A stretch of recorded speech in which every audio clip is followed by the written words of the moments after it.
ਸਤਿ ਸ਼੍ਰੀ ਅਕਾਲ। ਤੁਸੀਂ ਵੇਖ ਰਹੇ ਹੋ ਟੀਵੀ ਪੰਜਾਬ ਤੇ ਮੈਂ ਹਾਂ ਤੁਹਾਡੇ ਨਾਲ ਇੰਦਰਪ੍ਰੀਤ ਕੌਰ ਪੰਨੂ ਲੈ ਕੇ ਹਾਜ਼ਰ ਹਾਂ ਪ੍ਰੋਗਰਾਮ ਕੈਨੇਡਾ ਨਾਓ, ਜਿੱਥੇ ਗੱਲਬਾਤ ਕੈਨੇਡਾ ਦੀਆਂ तमाम ਵੱਡੀਆਂ ਖਬਰਾਂ ਦੀ ਹੋਏਗੀ। ਇਹਨਾਂ ਖਬਰਾਂ ਉੱਪਰ ਵਿਚਾਰ ਚਰਚਾ ਕਰਾਂਗੇ ਆਪਣੇ ਸਹਿਯੋਗੀ ਮਨਦੀਪ ਸਿੰਘ ਟੋਟ ਨਾਲ। ਮਨਦੀਪ ਜੀ, ਸਭ ਤੋਂ ਪਹਿਲਾਂ ਬਹੁਤ-ਬਹੁਤ ਸਵਾਗਤ ਹੈ। ਜੀ ਬਹੁਤ ਬਹੁਤ ਧੰਨਵਾਦ ਇੰਦਰਪ੍ਰੀਤ ਜੀ। ਜੀ ਮਨਦੀਪ ਜੀ, ਪ੍ਰੋਗਰਾਮ ਦੀ ਸ਼ੁਰੂਆਤ ਦੇ ਵਿੱਚ ਸਭ ਤੋਂ ਪਹਿਲਾਂ ਅਸੀਂ ਗੱਲ ਕਰ ਲੈਂਦੇ ਹਾਂ ਇਮੀਗ੍ਰੇਸ਼ਨ ਨਾਲ ਜੁੜੀਆਂ ਹੋਈਆਂ ਖਬਰਾਂ ਦੀ। ਓਨਟਾਰੀਓ ਤੋਂ ਵੀ ਇਮੀਗ੍ਰੇਸ਼ਨ ਬਾਰੇ ਜਾਣਕਾਰੀ ਸਾਹਮਣੇ ਆਈ ਹੈ, ਜਿੱਥੇ ਹੁਣ ਕੁਝ ਲੋਕਾਂ ਦਾ ਜਿਹੜਾ ਸਵਾਗਤ ਕੀਤਾ ਜਾਵੇਗਾ। ਕੀ ਓਨਟਾਰੀਓ ਤੋਂ ਇਮੀਗ੍ਰੇਸ਼ਨ ਬਾਰੇ ਜਾਣਕਾਰੀ ਸਾਹਮਣੇ ਆ ਰਹੀ ਹੈ? ਜੀ ਬਿਲਕੁਲ ਜੀ, ਕਿਉਂਕਿ ਇਸ ਵਕਤ ਜਿਵੇਂ ਕਿ ਕੋਵਿਡ ਦੇ ਦੌਰਾਨ ਕੈਨੇਡਾ ਲੰਘ ਰਿਹਾ ਔਰ ਜਿਸ ਦੇ ਕਾਰਨ ਕਾਫੀ ਮੁਸ਼ਕਲਾਂ ਦਾ ਸਾਹਮਣਾ ਕਰਨਾ ਪੈ ਰਿਹਾ। ਉਹ ਵਿੱਤੀ ਹਾਲਾਤ ਇਸ ਵਕਤ ਕਈ ਪਾਸਿਓਂ ਜਿਹੜੀਆਂ ਉਹ ਸੂਬੇ ਘਿਰੇ ਹੋਏ ਨੇ।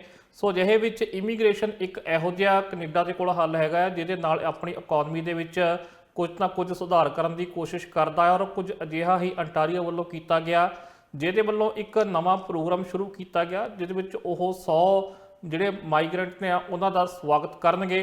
ਪਰ ਸ਼ਰਤ ਇਹ ਹੋਵੇਗੀ ਕਿ ਉਹਨਾਂ ਨੂੰ $2 ਲੱਖ ਦੀ ਜਿਹੜੀ ਆ ਉਹ ਇਨਵੈਸਟਮੈਂਟ ਕਰਨੀ ਪਵੇਗੀ। ਜੇਕਰ ਉਹ $2 ਲੱਖ ਕੈਨੇਡੀਅਨ ਦੀ ਇਨਵੈਸਟਮੈਂਟ ਅੰਟਾਰੀਓ ਵਿੱਚ ਕਰਦੇ ਨੇ ਤਾਂ ਉਹਨਾਂ ਨੂੰ ਇੱਥੇ ਰਹਿਣ ਦਾ ਮੌਕਾ ਦਿੱਤਾ ਜਾਵੇਗਾ। ਨਾਲ ਜਿਸ ਤਰੀਕੇ ਨਾਲ ਸਟੇਟਸ ਵੱਲੋਂ PNP ਜਾਂ ਕਿਸੇ ਵੀ ਤਰੀਕੇ ਜਿਹੜੇ ਪ੍ਰੋਗਰਾਮ ਚਲਾਏ ਜਾਂਦੇ ਆ, ਉਸ ਪ੍ਰੋਗਰਾਮ ਦੇ ਵਿੱਚ ਉਹਨਾਂ ਨੂੰ ਇੱਥੇ ਦੀ ਇਮੀਗ੍ਰੇਸ਼ਨ ਜਿਹੜੀ ਆ ਉਹ ਦਿੱਤੀ ਜਾਵੇਗੀ। ਔਰ ਇਹਦੇ ਨਾਲ ਇਹ ਵੀ ਕੋਸ਼ਿਸ਼ ਕੀਤੀ ਜਾਵੇਗੀ ਕਿ ਇਹ ਜਿਹੜੇ ਲੋਕ ਆਉਣਗੇ ਉਹਨਾਂ ਨੂੰ ਜਿਹੜਾ ਗ੍ਰੇਟਰ ਟੋਰਾਂਟੋ ਏਰੀਆ ਆ ਉਹਨਾਂ ਤੋਂ ਦੂਰ, ਜਿੱਥੇ ਇਸ ਵਕਤ ਜ਼ਿਆਦਾ ਇਨਵੈਸਟਮੈਂਟ ਦੀ ਲੋੜ ਆ, ਜਿੱਥੇ ਜ਼ਿਆਦਾ ਆਬਾਦੀ ਦੀ ਲੋੜ ਆ, ਉਹਨਾਂ ਸ਼ਹਿਰਾਂ ਵੱਲ ਭੇਜਿਆ ਜਾਵੇ ਤਾਂ ਕਿ ਉੱਥੇ ਇਨਵੈਸਟਮੈਂਟ ਹੋਰ ਵਧੇ, ਹੋਰ ਜਿਹੜੇ ਆ ਉਹ ਨੌਕਰੀਆਂ ਪੈਦਾ ਹੋਣ। ਔਰ ਇਹਦੇ ਨਾਲ ਇੱਕ ਹੋਰ ਸ਼ਰਤ ਰੱਖੀ ਗਈ ਆ ਕਿ ਇਹ ਪ੍ਰੋਗਰਾਮ ਦੇ ਵਿੱਚ ਉਹਨਾਂ ਨੂੰ ਉਦੋਂ ਹੀ ਨੋਮੀਨੇਟ ਕੀਤਾ ਜਾਊਗਾ ਜਦੋਂ ਉਹ ਜਾਂ ਤਾਂ $2 ਲੱਖ ਜਿਹੜਾ ਵਾ ਕੁਝ ਨਵਾਂ ਉਹਦਾ ਬਿਜ਼ਨਸ ਖਰੀਦ ਲੈਣਗੇ, ਚਾਹੇ ਉਹ ਬਿਜ਼ਨਸ ਕੋਈ ਚੱਲਦਾ ਵੀ ਖਰੀਦ ਸਕਦੇ ਆ, ਜਾਂ ਹੋਰ ਕਿਸੇ ਤਰੀਕੇ ਉਹ 2 ਲੱਖ ਦੀ ਇਨਵੈਸਟਮੈਂਟ ਜਦੋਂ ਕਰ ਦੇਣਗੇ ਉਸ ਤੋਂ ਬਾਅਦ ਹੀ ਉਹਨਾਂ ਨੂੰ ਇਸ ਪ੍ਰੋਗਰਾਮ ਦੇ ਵਿੱਚ ਨੋਮੀਨੇਟ ਕੀਤਾ ਜਾਵੇਗਾ। ਤੇ ਫਿਲਹਾਲ ਜਿਹੜਾ ਟਾਰਗੇਟ ਇਹ ਰੱਖਿਆ ਗਿਆ ਕਿ ਇਹਦੇ ਲਈ 100 ਅਰਜ਼ੀਆਂ ਜਿਹੜੀਆਂ ਲਈਆਂ ਜਾਣਗੀਆਂ। ਹਾਲਾਂਕਿ ਇਦਾਂ ਦਾ ਇੱਕ ਪ੍ਰੋਗਰਾਮ ਜਿਹੜਾ ਵਾ 2015 ਵਿੱਚ ਵੀ ਸ਼ੁਰੂ ਕੀਤਾ ਗਿਆ ਸੀ ਅੰਟਾਰੀਓ ਵੱਲੋਂ, ਪਰ ਉਹਨੂੰ ਬਹੁਤਾ ਭਰਵਾਂ ਹੁੰਗਾਰਾ ਨਹੀਂ ਮਿਲਿਆ। ਪਰ ਹੁਣ ਸਰਕਾਰ ਨੂੰ ਆਸ ਆ ਕਿ ਇਸ ਵਕਤ ਇਹਦੇ ਨਾਲ 20 ਮਿਲੀਅਨ ਤੋਂ ਵੱਧ ਦੀ ਜਿਹੜੀ ਇਨਵੈਸਟਮੈਂਟ ਹੋ ਸਕਦੀ ਆ, ਔਰ ਬਾਕੀ ਜਿਹੜਾ ਇਸ ਪ੍ਰੋਗਰਾਮ ਦਾ ਖਰਚਾ ਆ ਉਹ ਵੀ ਇਹਨਾਂ ਦੇ ਸਿਰੋਂ ਹੀ ਪੂਰਾ ਹੋ ਸਕਦਾ ਆ। ਸੋ ਇਸ ਤਰੀਕੇ ਨਾਲ ਅਰਥ ਵਿਵਸਥਾ ਨੂੰ ਮੁੜ ਪੈਰਾਂ ਤੇ ਖੜਾ ਕਰਨ ਲਈ, ਔਰ ਖਾਸ ਕਰਕੇ ਜਿਹੜੇ ਦੂਰ ਦਰਾਡੇ ਕੈਨੇਡਾ ਦੇ ਇਲਾਕੇ ਦੇ, ਕਿਉਂਕਿ ਅਕਸਰ ਇਹ ਸ਼ਿਕਾਇਤ ਕੀਤੀ ਜਾਂਦੀ ਆ ਕਿ ਜਿਹੜੇ ਵੱਡੇ ਸ਼ਹਿਰ ਨੇ 4-5 ਕੈਨੇਡਾ ਦੇ, ਉੱਥੇ ਇਸ ਵਕਤ ਜ਼ਿਆਦਾ ਆਬਾਦੀ ਵੱਧ ਰਹੀ ਆ, ਜਿੱਥੇ ਉੱਥੇ ਘਰ ਵੀ ਮਹਿੰਗੇ ਹੋ ਰਹੇ ਨੇ, ਮਹਿੰਗਾਈ ਵੀ ਵੱਧ ਰਹੀ ਆ, ਔਰ ਛੋਟਿਆਂ ਸ਼ਹਿਰਾਂ ਦੇ ਵਿੱਚ ਉਸ ਤਰੀਕੇ ਨਾਲ ਇਨਵੈਸਟਮੈਂਟ ਨਹੀਂ ਹੋ ਰਹੀ, ਉਹਨਾਂ ਦਾ ਵਿਕਾਸ ਨਹੀਂ ਹੋ ਰਿਹਾ। ਸੋ ਇਸ ਕਰਕੇ ਇਸ ਤਰੀਕੇ ਦੀ, ਜਿਵੇਂ ਕਿ ਅਸੀਂ ਅਕਸਰ ਆਸਟ੍ਰੇਲੀਆ ਤੋਂ ਵੀ ਖਬਰਾਂ ਸੁਣਦੇ ਹੁੰਦੇ ਆ ਕਿ ਉੱਥੇ ਵੱਡਿਆਂ ਸ਼ਹਿਰਾਂ ਤੋਂ ਦੂਰ ਕਰਨ ਲਈ ਜਿਹੜੇ ਆ ਕੁਝ ਖਾਸ ਪ੍ਰੋਗਰਾਮ ਚਲਾਏ ਜਾਂਦੇ ਨੇ। ਹਾਲਾਂਕਿ ਉਹ ਪ੍ਰੋਗਰਾਮ ਪਹਿਲਾਂ ਇੱਥੇ ਵੀ ਚਲਾਏ ਜਾਂਦੇ ਸੀ। ਹੁਣ ਵੀ ਜਦੋਂ ਅਸੀਂ PNP ਜਾਂ ਕਿਸੇ ਹੋਰ ਪ੍ਰੋਗਰਾਮ ਦੇ ਵਿੱਚ ਅਪਲਾਈ ਕਰਦੇ ਆ ਤਾਂ ਜੇਕਰ ਉਹ ਤੁਹਾਡਾ ਵੱਡੇ ਸ਼ਹਿਰਾਂ ਤੋਂ ਦੂਰ ਦਰਾਡੇ ਇਲਾਕੇ ਆਉਂਦੇ ਆ ਔਰ ਪੇਂਡੂ ਇਲਾਕੇ ਆਉਂਦੇ ਆ ਤਾਂ ਉਹਦੇ ਤੁਹਾਨੂੰ ਵੱਧ ਪੁਆਇੰਟ ਮਿਲਦੇ ਆ। ਸੋ ਇਸੇ ਤਰੀਕੇ ਦੀ ਕੋਸ਼ਿਸ਼ ਹੋਰ ਵਧਾਈ ਜਾ ਰਹੀ ਆ ਤਾਂ ਕਿ ਲੋਕਾਂ ਨੂੰ ਦੂਰ ਦਰਾਡੇ ਦੇ ਇਲਾਕਿਆਂ ਵਿੱਚ ਭੇਜਿਆ ਜਾਵੇ, ਵੱਡੇ ਸ਼ਹਿਰਾਂ ਤੋਂ ਕੱਢ ਕੇ, ਤਾਂ ਕਿ ਉੱਥੇ ਜਿਹੜੀ ਸਥਿਤੀ ਉਹ ਕਾਬੂ ਕੀਤੀ ਜਾਵੇ ਤੇ ਨਾਲ ਹੀ ਜਿਹੜੀ ਅਰਥ ਵਿਵਸਥਾ ਆ ਉਹਨੂੰ ਵੀ ਮੁੜ ਪੈਰਾਂ ਤੇ ਖੜਾ ਕੀਤਾ ਜਾਵੇ।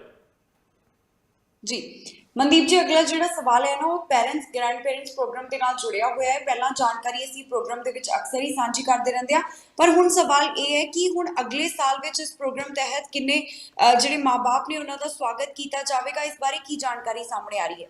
ਜੀ ਬਿਲਕੁਲ ਜੀ, ਜਿਹੜੇ ਲੋਕ ਕੈਨੇਡਾ ਵਿੱਚ ਪੱਕੇ ਨੇ ਉਹਨਾਂ ਵੱਲੋਂ ਆਪਣੇ ਮਾਪਿਆਂ ਨੂੰ ਬਕਾਉਣ ਲਈ ਜਿਹੜਾ ਮੁਆਫਕਰਨਾ ਮੰਗਵਾਉਣ ਲਈ ਕੋਸ਼ਿਸ਼ ਜਿਹੜੀ ਉਹ ਕੀਤੀ ਜਾਂਦੀ ਆ।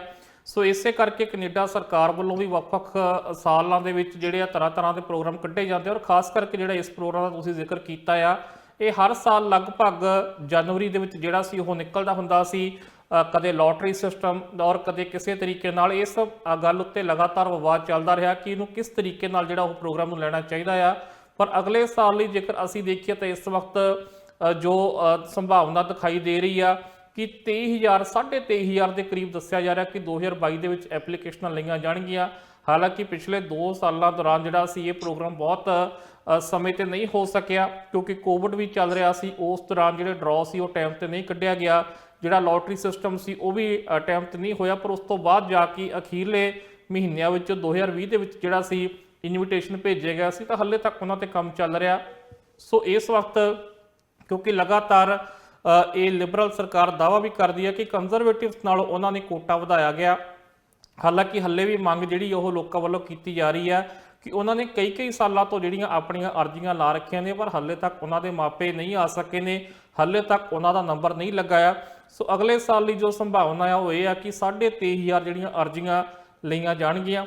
ਸੋ ਦੇਖਦੇ ਆ ਕਿ ਐਤਕੀ ਜਨਵਰੀ ਦੇ ਵਿੱਚ ਇਹ ਡਰਾਅ ਨਿਕਲਦਾ ਹੈ, ਜਾਂ ਐਤਕੀ ਫੇਰ ਲੇਟ ਹੁੰਦਾ ਆ, ਇਹ ਵੀ ਇੱਕ ਦੇਖਣ ਵਾਲੀ ਗੱਲ ਆ। ਪਰ ਸਰਕਾਰ ਵੱਲੋਂ ਇਹਦੀ ਤਿਆਰੀ ਫਿਲਹਾਲ ਸ਼ੁਰੂ ਕਰ ਲਈ ਗਈ ਹੈ।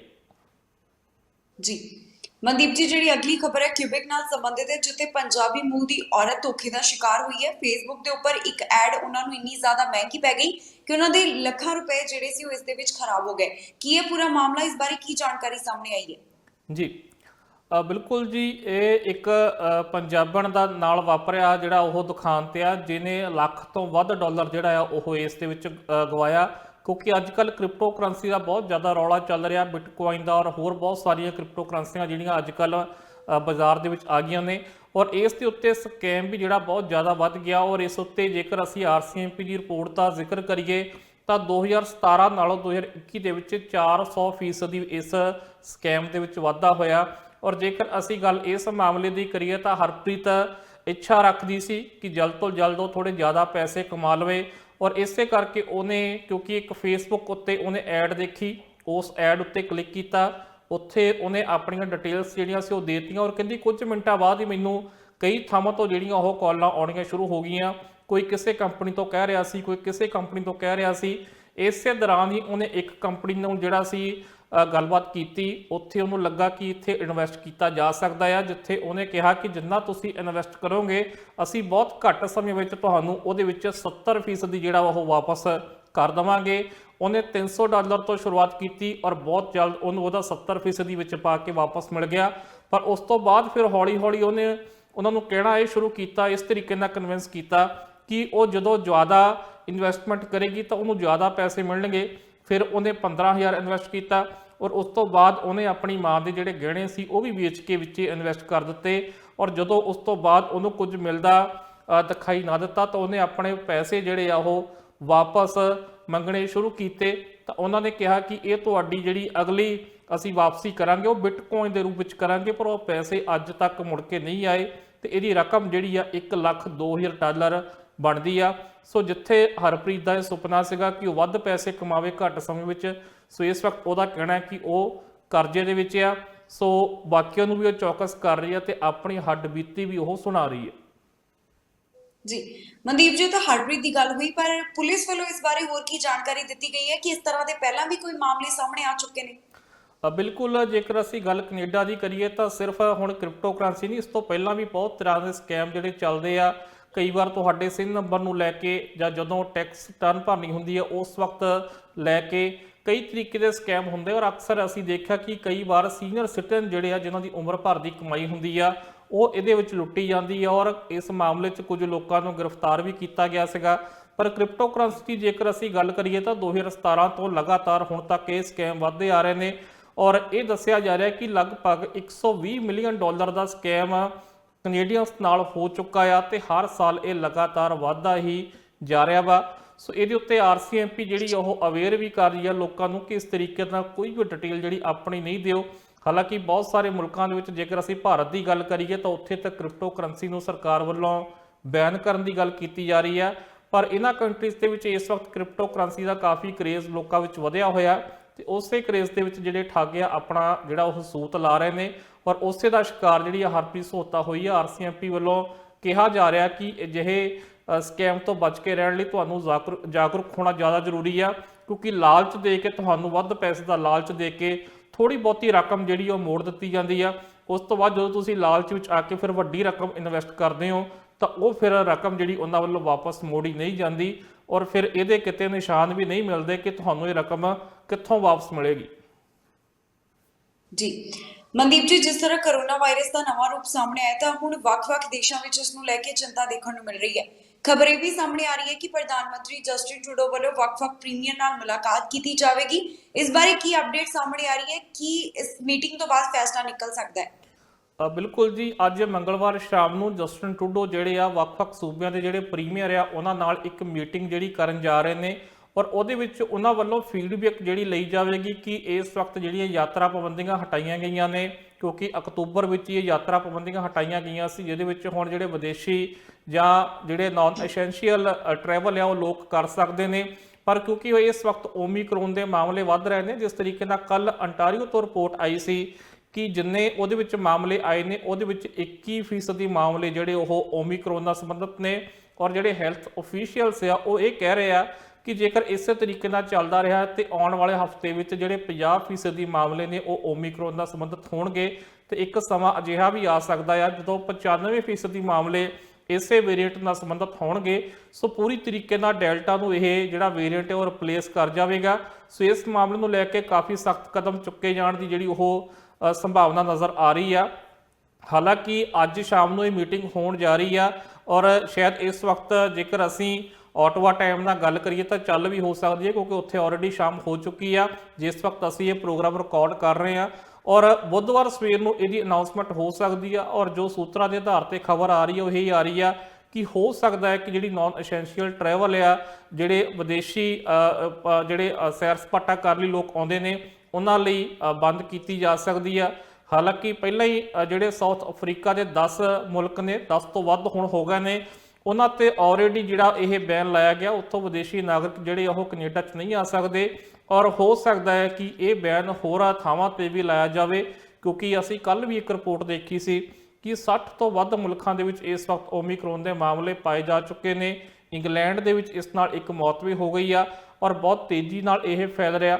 ਸੋ ਇਸ ਤੇ ਚਿੰਤਾ ਪ੍ਰਗਟ ਜਸਟਿਨ ਟਰੂਡੋ ਨੇ ਕੱਲ ਵੀ ਕੀਤੀ ਸੀ। ਅੱਜ ਵੀ ਉਹਨਾਂ ਨੇ ਟੋਰਾਂਟੋ ਦੇ ਵਿੱਚ ਇੱਕ ਮੀਡੀਆ ਅਦਾਰੇ ਨਾਲ ਗੱਲਬਾਤ ਕਰਦਿਆਂ ਕਿਹਾ ਕਿ ਜਿਹੜੇ ਇਸ ਵਕਤ ਅੰਕੜੇ ਆ ਰਹੇ ਨੇ ਉਹਨਾਂ ਲਈ ਉਹਨਾਂ ਨੇ ਸਕੇਰੀ ਸ਼ਬਦ ਜਿਹੜਾ ਉਹ ਵਰਤਿਆ ਕਿ ਬਹੁਤ ਡਰਾਵਨੇ ਨੇ। ਸੋ ਉਮੀਦ ਪ੍ਰਗਟ ਕੀਤੀ ਜਾ ਰਹੀ ਹੈ ਕਿ ਕੱਲ ਨੂੰ ਜਸਟਿਨ ਟਰੂਡੋ ਜਿਹੜੇ ਆ ਯਾਤਰਾ ਪਾਬੰਦੀਆਂ ਨੂੰ ਲੈ ਕੇ ਵੱਡਾ ਐਲਾਨ ਕਰ ਸਕਦੇ ਆ। ਜੀ ਮਨਦੀਪ ਜੀ, ਐਲਾਨ ਤੇ ਕੱਲ ਹੋ ਸਕਦਾ ਹੈ, ਪਰ ਉਸ ਤੋਂ ਬਾਅਦ ਇਹ ਵੀ ਖਬਰ ਸਾਹਮਣੇ ਆ ਰਹੀ ਹੈ ਕਿ ਮਾਹਰਾਂ ਵੱਲੋਂ ਵੀ ਇਸ ਬਾਰੇ ਆਪਣੇ ਵਿਚਾਰ ਪ੍ਰਗਟ ਕੀਤੇ ਗਏ ਨੇ ਜੋ ਕਿ ਕੈਨੇਡਾ ਨਾਲ ਜੁੜੇ ਹੋਏ ਨੇ। ਇੱਕ ਪਾਸੇ ਅਫਰੀਕਾ ਦੇ ਡਾਕਟਰ ਵੀ ਦਾਅਵਾ ਕਰਦੇ ਹੋਏ ਦਿਖਾਈ ਦੇ ਰਹੇ ਨੇ, ਪਰ ਹੁਣ ਐਕਸਪਰਟਸ ਕੈਨੇਡਾ ਬਾਰੇ ਇਸ ਵੇਰੀਐਂਟ ਨੂੰ ਲੈ ਕੇ ਕੀ ਕਹਿ ਰਹੇ ਨੇ? ਜੀ ਬਿਲਕੁਲ, ਕਿਉਂਕਿ ਇਸ ਵਕਤ ਇਹੀ ਕਿਹਾ ਜਾ ਰਿਹਾ ਕਿ ਇਹ ਡੈਲਟਾ ਨਾਲੋਂ ਕਿਤੇ ਤੇਜ਼ੀ ਨਾਲ ਫੈਲ ਰਿਹਾ। ਹਾਲਾਂਕਿ ਅਸੀਂ ਉਹ ਵੀ ਸੂਚਨਾ ਜਿਹੜੀ ਦਰਸ਼ਕਾਂ ਨਾਲ ਸਾਂਝੀ ਕੀਤੀ ਸੀ ਜਦੋਂ ਅਮਰੀਕਾ ਦੇ ਚੀਫ ਮੈਡੀਕਲ ਜਿਹੜੇ ਅਫੀਸ਼ੀਅਲਸ ਨੇ ਉਹਨਾਂ ਨੇ ਇਹ ਕਿਹਾ ਸੀਗਾ ਕਿ ਇਹ ਡੈਲਟਾ ਨਾਲੋਂ ਜ਼ਿਆਦਾ ਕੋਈ ਖਤਰਨਾਕ ਨਹੀਂਗਾ, ਉਹਨਾਂ ਜਾਨਲੇਵਾ ਨਹੀਂਗਾ। ਪਰ ਇਹਦੇ ਵਿੱਚ ਦਿੱਕਤ ਇਹ ਹੈ ਕਿ ਫੈਲਦਾ ਬਹੁਤ ਤੇਜ਼ੀ ਨਾਲ ਆ ਔਰ ਡੈਲਟਾ ਨਾਲੋਂ ਵੱਧ ਇਹ ਮਾਮਲੇ ਸਾਹਮਣੇ ਆਏ ਆ ਕਿ ਜਿਨ੍ਹਾਂ ਲੋਕਾਂ ਦੇ ਵੈਕਸੀਨ ਲੱਗੀ ਹੋਈ ਆ ਉਹਨਾਂ ਵਿੱਚ ਵੀ ਇਹਦੇ ਮਾਮਲੇ ਸਾਹਮਣੇ ਆ ਰਹੇ ਨੇ। ਜਿਸ ਕਰਕੇ ਇਸ ਵਕਤ ਇੱਕ ਵਾਰੀ ਫੇਰ ਜਿਹੜੀ ਉਹ ਵੈਕਸੀਨ ਨੂੰ ਲੈ ਕੇ ਚਰਚਾ ਛਿੜ ਗਈ ਆ, ਕਿਉਂਕਿ ਫਾਈਜ਼ਰ ਨੇ ਕਹਿ ਦਿੱਤਾ ਸੀਗਾ ਕਿ ਜਿਹੜਾ ਉਹਨਾਂ ਦਾ ਬੂਸਟਰ ਸ਼ਾਟ ਆ ਉਹ ਇਹਦੇ ਤੇ ਕਾਫੀ ਅਸਰਦਾਰ ਆ ਤੇ ਜਿਹੜੇ ਲੋਕ ਪਹਿਲਾਂ ਹੀ 2-2 ਟੀਕੇ ਲਵਾ ਚੁੱਕੇ ਨੇ ਉਹਨਾਂ ਨੂੰ ਇੱਕ ਟੀਕਾ ਹੁਣ ਹੋਰ ਲਵਾ ਲੈਣਾ ਚਾਹੀਦਾ ਆ। ਜਿਹਨੂੰ ਦੇਖਦੇ ਹੋਏ ਕੈਨੇਡਾ ਦੇ ਵਿੱਚ ਵੱਖ-ਵੱਖ ਸੂਬਿਆਂ ਵੱਲੋਂ ਜਿਹੜੀ ਇਹ ਸਲਾਹ ਦਿੱਤੀ ਗਈ ਸੀ ਕਿ ਬੂਸਟਰ ਸ਼ਾਟ ਲਗਵਾਉਣ ਦੀ ਤਾਦਾਦ ਜਿਹੜੀ ਆ ਉਹ ਵਧਾਉਣੀ ਚਾਹੀਦੀ ਆ।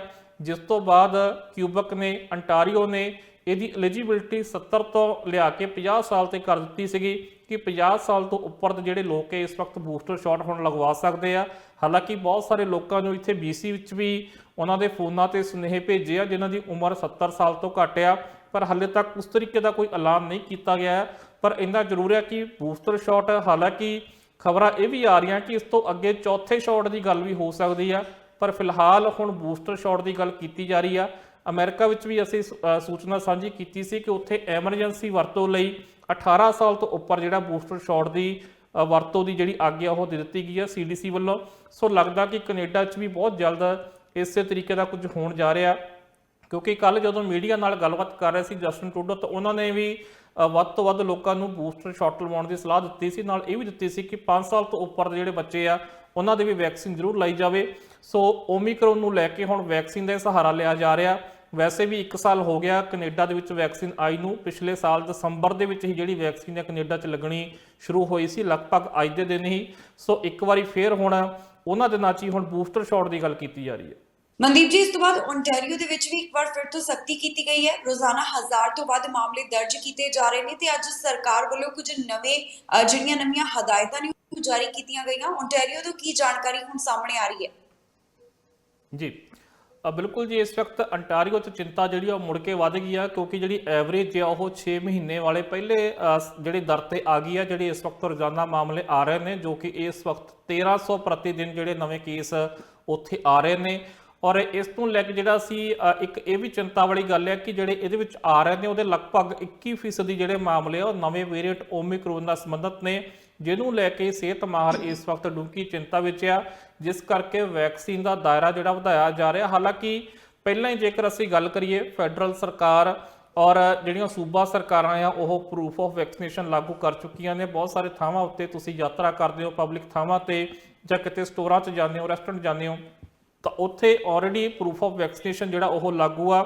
ਔਰ ਖਾਸ ਕਰਕੇ ਕ੍ਰਿਸਮਸ ਦੇ ਦਿਨਾਂ ਵਿੱਚ ਕੁਝ ਬਦਲਾਅ ਵੀ ਕੀਤੇ ਗਏ ਆ ਔਰ ਸਖਤੀ ਨਾਲ ਜਿਹੜਾ ਪ੍ਰੂਫ ਆਫ ਵੈਕਸੀਨੇਸ਼ਨ ਲਾਗੂ ਕਰਨ ਦੀ ਗੱਲ ਕੀਤੀ ਜਾ ਰਹੀ ਹੈ, ਕਿਉਂਕਿ ਤਿਉਹਾਰ ਦੇ ਦਿਨਾਂ ਵਿੱਚ ਜ਼ਿਆਦਾ ਇਸ ਵਕਤ ਲੋਕ ਬਾਹਰ ਨਿਕਲਦੇ ਨੇ ਜਾਂ ਇਕੱਠੇ ਹੋ ਕੇ ਪਾਰਟੀਆਂ ਕਰਦੇ ਨੇ, ਉਹਦੇ ਵਿੱਚ ਵਧੇਰੇ ਸੰਭਾਵਨਾ ਹੁੰਦੀ ਆ ਕਿ ਜ਼ਿਆਦਾ ਮਾਮਲੇ ਫੈਲਦੇ ਨੇ। ਸੋ ਹੁਣ ਇੱਕ ਜਿਹੜਾ ਨਵਾਂ ਮਾਮਲਾ ਆਇਆ ਉਹ ਲੌਂਗ ਕੇਅਰ ਜਿਹੜੇ ਹੋਮਸ ਆ ਉਹਨਾਂ ਨੂੰ ਲੈ ਕੇ ਆਇਆ ਕਿ ਉੱਥੇ ਜਿਹੜੇ ਲੋਕ ਰਹਿੰਦੇ ਨੇ ਔਰ ਇਹਦੇ ਨਾਲ ਜਿਹੜੇ ਉੱਥੇ ਕੇਅਰ ਗਿਵਰ ਨੇ ਜਿਹੜੇ ਕੰਮ ਕਰਦੇ ਨੇ ਉਹਨਾਂ ਦੇ ਵੀ ਜਿਹੜੇ ਉਹ ਦੋਵੇਂ ਟੀਕੇ ਲੱਗੇ ਹੋਣੇ ਚਾਹੀਦੇ ਆ।